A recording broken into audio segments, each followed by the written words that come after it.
ছোটবেলা থেকে চানাচুর বলতে আমার একটাই পছন্দ, মুখরোচক, স্বাদে স্বাস্থ্যে। ভালো খান, সুস্থ থাকুন। মুখরোচক, ভালোবাসার ৭৫ বছর। মাকে কতটা কমপ্লিমেন্ট দেয় যে মা দিনের পর দিন সুন্দর হয়েই যাচ্ছে। ওটা বলবে না কোনোদিন। আমার ক্রিটিকও বলতে পারো। হ্যাঁ, সবকিছু আমার বাবা। শ্রাবন্তী দিদির জীবনের বস কে? ওরা আমার বস, আমি ওদের বস। সম্পর্ক হারিয়েছো? সত্যি কথা বলতে গেলে অনেক ভাবে তারা মানে জাজমেন্টাল হয়, ভীষণ অনেকভাবে জাজ করে। তারা তো আমার ডেইলি লাইফস্টাইল দেখছে না, সেই হিসাবে কোনো সম্পর্ক আমি হারাইনি। এখন কতটা ভয় পাও নতুন সম্পর্ক তৈরি করা বা কাউকে বিশ্বাস করাতে? যা কপালে আছে সেটাই হবে। প্রথম প্রেম নিবেদন পাওয়া, প্রপোজাল পাওয়া মনে পড়ে? তখন ভীষণ স্ট্রিক্ট ছিল বাবা মারাও। মাকে উপহার দেওয়ার মতো এক ছবি আমার বস মাদার্স ডেতেই আসছে, এবং আমার সঙ্গে যিনি রয়েছেন তার ভীষণ সুন্দর এক মাতৃত্বের জার্নি রয়েছে, এবং ছেলে এবং শ্রাবন্তী ওই একসাথে বড় হওয়ার বোধহয় একটা সুন্দর জার্নি না? তোমার কতটা চেরিশ করো এই যে তোমার জার্নিটাকে, মায়ের জার্নি, এখন তো বন্ধু, বেস্ট ফ্রেন্ড সবটাই বোধহয়। হ্যাঁ একদম, আমার ক্রিটিকও বলতে পারো। হ্যাঁ, সবকিছু আমার বাবা, সব রকম। বাবা মানে বকে, শাসন করে। হ্যাঁ, ভীষণ শাসন করে। এটাই তো ভালো লাগে যে মানে খুব ছোট বয়সে আমি পেয়েছি ওকে, তো একসাথে বড় হওয়া, একসাথে জার্নি, আমার এই যে এত মানুষের ভালোবাসা আমাকে, সেগুলোও দেখেছে ও। কোথাও গিয়ে ভেতর থেকে একটা প্রাউড ফিল করে যে আমার মাকে এতজন ভালোবাসে। আমিও চাই মানে আমরা এই যে যেভাবে পথটা এগোচ্ছি একসাথে, ভালোভাবে একে অপরকে রেসপেক্ট করে ভালোবেসে, মানে মা ছেলে একদম বন্ধু, সব থেকে আগে বলবো বেস্ট ফ্রেন্ড। তোমার জীবনের অভিজ্ঞতা তুমি যদি বলি, আমি ঝিনুকের মধ্যে তুমি সেগুলোকে কিভাবে বোঝাও ওকে? তোমার নানান এক্সপিরিয়েন্স ওর বড় হওয়ার ক্ষেত্রে তুমি কতটা বোঝাও ওকে এই সব কিছু নিয়ে?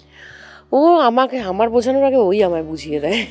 আর জেনজি বুঝতেই পারছো, প্রচুর প্র্যাকটিক্যাল ওদের। মানে আমি তো একটু ইমোশনাল, মানে আমি ভীষণ সব কিছু পজিটিভ ইয়েতে। ও খারাপটাও বলে, ভালোটাও বলে, দুটোই বলে, যে খারাপটাও ভাববে, ভালোটাও ভাববে।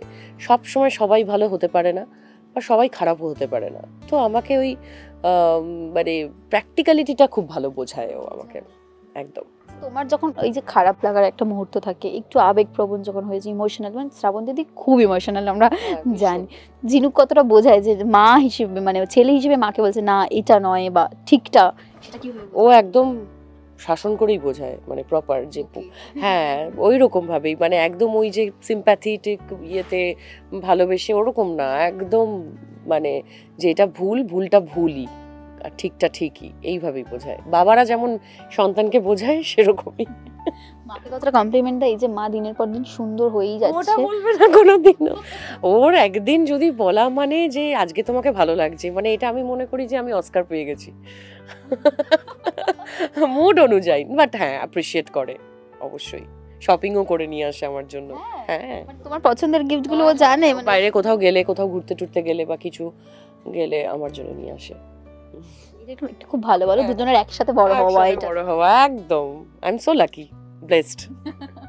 তো একটু বলো যে আমার বস, এবং আমরা ট্রেলার দেখেছি, এই যে ট্রেলারে আমরা কোথাও দেখছিলাম যে সম্পর্ক এবং মা ছেলের সম্পর্ক যেরকম দেখা যাচ্ছে, সেক্ষেত্রে একটা দুজনের মধ্যে যে সম্পর্ক হয় সেই সম্পর্ক আমরা বুঝতে পারছি।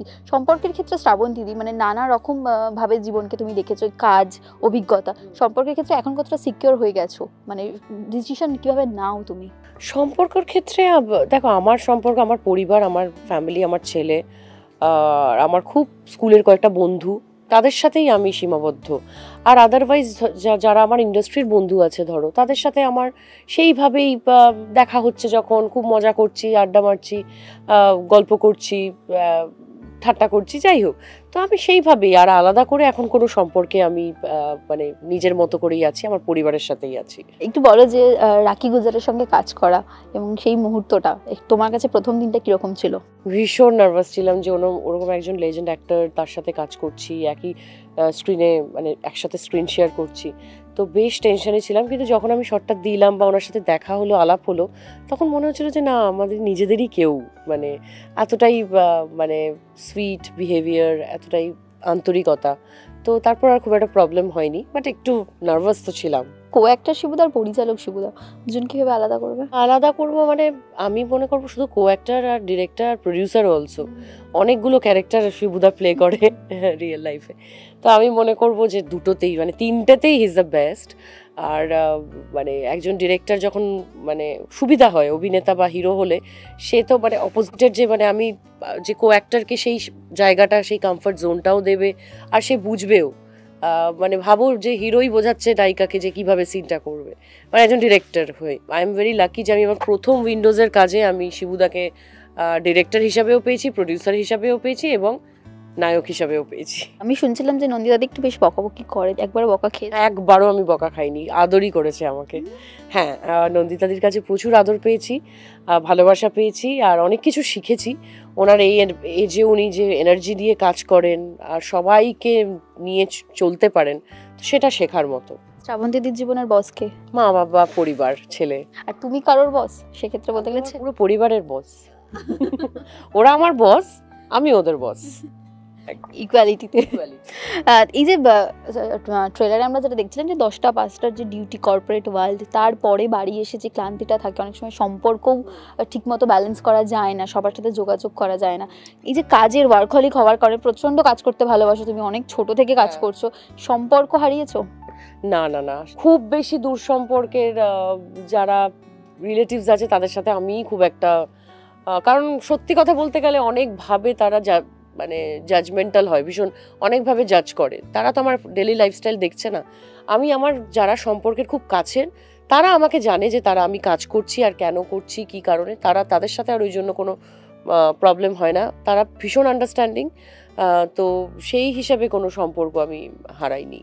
আমার বসে যেরকম মা ছেলের সম্পর্ক আছে, এরকম তোমার আর শিবুদার ক্যারেক্টারটা যেটা আমরা দেখছিলাম, সেখানেও একটা সম্পর্কের ইকুয়েশন রয়েছে। তো সম্পর্কের ইকুয়েশনের ক্ষেত্রে আমি যদি তোমাকে বলি, এখন কতটা ভয় পাও নতুন সম্পর্ক তৈরি করা বা কাউকে বিশ্বাস করাতে?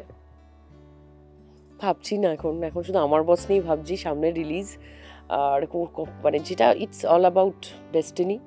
আমি মনে করি যা কপালে আছে সেটাই হবে। এখনও আপাতত আমি কাজ নিয়ে ভীষণ এক্সাইটেড, ভীষণ সিরিয়াস, ভীষণ ফোকাসড। ভালো ভালো ছবি আসছে, ভালো ভালো কাজ করছি সবার আশীর্বাদে। আরও কীভাবে নিজেকে ভাঙতে পারি বা নিজেকে আরও বেশি এক্সপ্লোর করতে পারি সেটা নিয়ে ভাবছি। বছরটা মানে পরপর যদি ব্যাক টু ব্যাক দেখি অনেকগুলো কাজ আসছে, তো সেক্ষেত্রে একটা ব্লেস বা লাকি মনে হয়? আমি অলওয়েজ ব্লেসড, আমি ভীষণ লাকি, নানান রকম। আমি মনে করি আমার লাইফে কোনো রিগ্রেট নেই। আমার যা হয়েছে, যা কিছু, এভরিথিং ডেস্টাইন ছিল। আর আমি মনে করি যে যা আমি পেয়েছি, আমি মানে ভগবানের কাছে আমি কৃতজ্ঞ। I am very happy in my life.